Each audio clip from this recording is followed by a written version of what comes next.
हम आए आज आपको ऐसे ऐसे शख्स से मिलाने के लिए जो पिछले 28 साल से यात्रा कर रहे हैं। यात्रा सिर्फ ऐसे नहीं, चाहे प्रलय हो, चाहे कोविड हो, कोई इन्हें रोक नहीं पाया। मैं करीब पिछले 28 सालों से यात्रा कर रहा हूँ रेगुलर। 95 से मेरी स्टार्टिंग है जी। लेकिन एक बड़ी ही खास और एक अहम बात है, वो मेरे को ये जानने के पिछले 28 सालों से नंगे पैर बालटाल से लेकर गुफा तक का रास्ता तय करते। आप कैसे कर लेते? ये शक्ति आपको कहाँ से मिलती है? ये एक्चुअल में क्या है, ये यहाँ की जो रज है, जो यहाँ की जो धरती है, वहीं से हमको शक्ति मिलती है। हम इसकी कोई पहले से कोई तैयारी नहीं करते हैं। तो भाई हर आदमी को एक नशे की ज़रूरत पड़ती है। हमने भोलेनाथ जी का नशा कर रखा है, तो हम उसी नशे में अपने ऊपर चले जाते हैं। बाकी का कष्ट तो होता ही है, लेकिन हमारा एक दृढ़ संकल्प होता है, वो हमको वहाँ ऊपर तक ले जाता है। कि जैसे कोई प्रलय हुई कोविड के दौरान भी आपने अपना पूरा जो आपका जाने का जरिया है वो भी नहीं तोड़ा के, उसके पीछे की भी क्या शक्ति है, क्या राज है? आप तो मैं देख रहा था कि वही आर्मी वाले दर्शन कर रहे हैं और आर्मी वालों के साथ उनके रिश्तेदार, उनके रिलेटिव, उनके पेरेंट्स कर रहे हैं।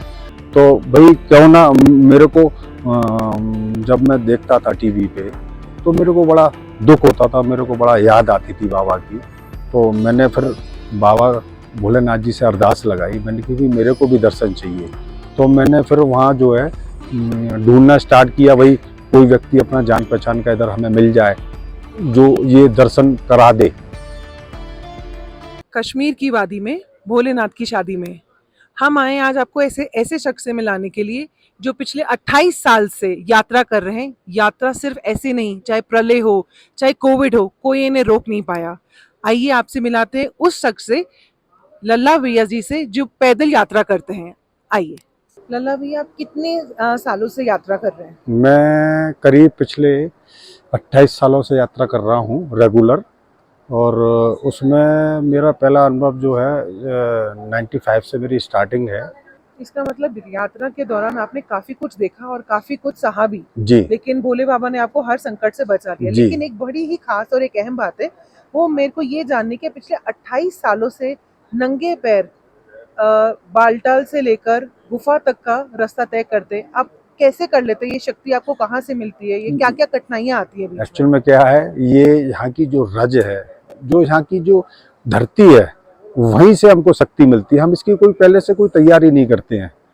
तो भाई हर आदमी को एक नशे की ज़रूरत पड़ती है। हमने भोलेनाथ जी का नशा कर रखा है, तो हम उसी नशे में अपने ऊपर चले जाते हैं।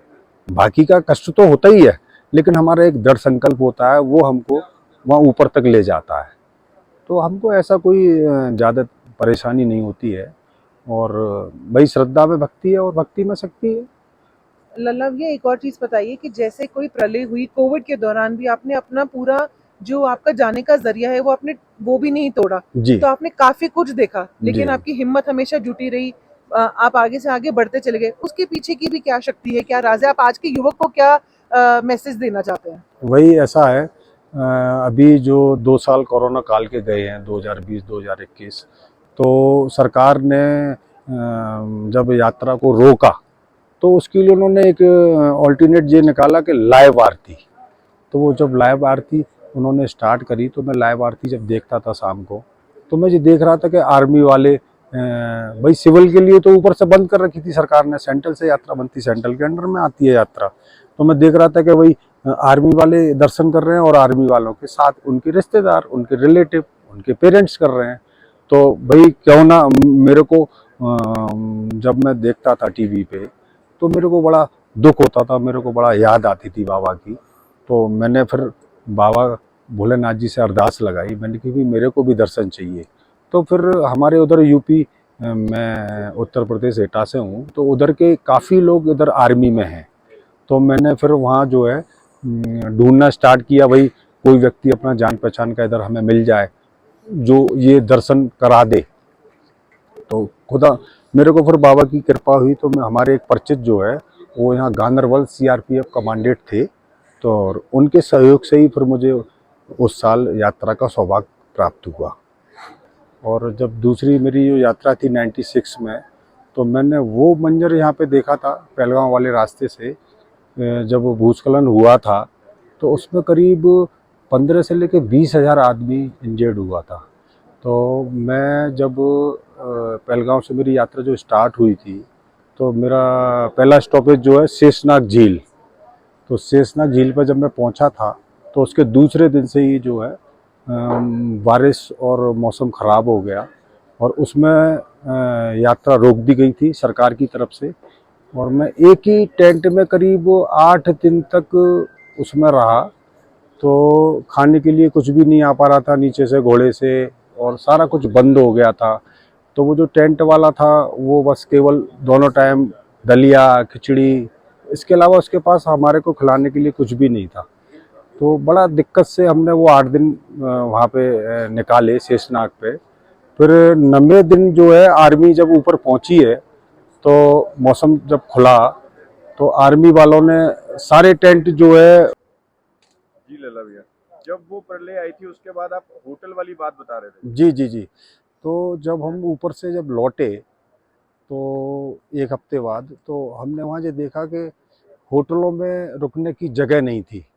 होटलों की स्थिति ये थी कि जिस हॉल में लोग वहाँ खाना खाते थे, उसमें वो लोग जब रात को खाना समाप्त हो जाता था, तो उसमें वो पर हेड 200 रुपये उन्होंने चार्ज रख रखा था उसका। वही इधर लेट जाओ और हमको 200 रुपये चाहिए। तो स्थिति बड़ा ख़राब थी, नाजुक थी। मतलब आदमी ये धड़ाधड़ मर रहा था वहाँ ऊपर। और सरकार का भी खैर बड़ा योगदान रहा वहाँ पे। और हमारे साथ एक मित्र आया था, तो उसकी तबीयत ख़राब हो गई वहाँ। तो मैं उसमें सरकारी हॉस्पिटल में उसको ले गया। तो सरकारी हॉस्पिटल की जो हमने वहाँ व्यवस्था देखी, तो बड़ा तारीफ़ काबिल थी। सारे डॉक्टर, मतलब एमबीबीएस डॉक्टर लगे हुए हैं। सारी जो अपनी पेटेंट दवाएं हैं वो निःशुल्क दी जा रही हैं। भंडारे वाले भी लोग वहाँ सेवा दे रहे थे हॉस्पिटल में आके। हर बेड पे उनको दूध देना, फल देना, और अपने खाने के लिए पूछना। तो फिर उसमें सरकार ने लास्ट में जो है हेलीकॉप्टर लगा रखे थे। तो वो हेलीकॉप्टर जो है जहाँ जहाँ से उनको डेड बॉडियाँ मिल रही थी, तो वो ऊपर से आपने जो देखो गुफा से स्टार्ट किया उन्होंने उठाना उनको हेलीकॉप्टर से। और उन्होंने वहाँ से उठा उठा के जिसका वेरिफिकेशन हुआ, उसको वो डेड बॉडी उन्होंने बाई एयर बाई ट्रेन सारी वो पहुँचाई। जिसका वेरिफिकेशन नहीं हो पाया, उन्होंने उसका वहाँ दाह संस्कार कराया जिसको। और लास्ट जब आप थे तब क्या मतलब आप कहाँ थे जब वो प्रलय आई? आप किस जगह पे थे? हम थे शेषनाग झील पे। हम जब जैसे ही शेषनाग झील पहुँचे तो हैं। आप तब आप कैसे, आपका बचाव हुआ कैसे, आपने क्या किया? बचाव क्या हुआ था, भोलेनाथ जी का आशीर्वाद था हमारे ऊपर। और वो जो है हमने जगह नहीं छोड़ी।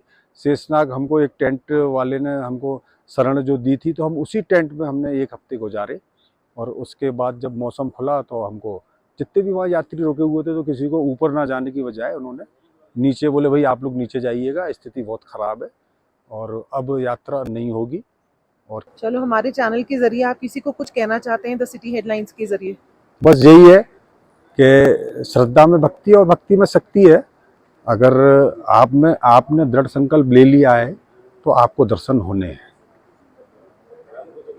बस जय बोले की। मेरी यही शुभकामना है कि आप अभी तक 28 साल है और आप आगे जब तक भगवान आपको बुलाते रहे, तब तक आप भोलेनाथ के दर्शन करते रहे। जय बोले की। जय भोले।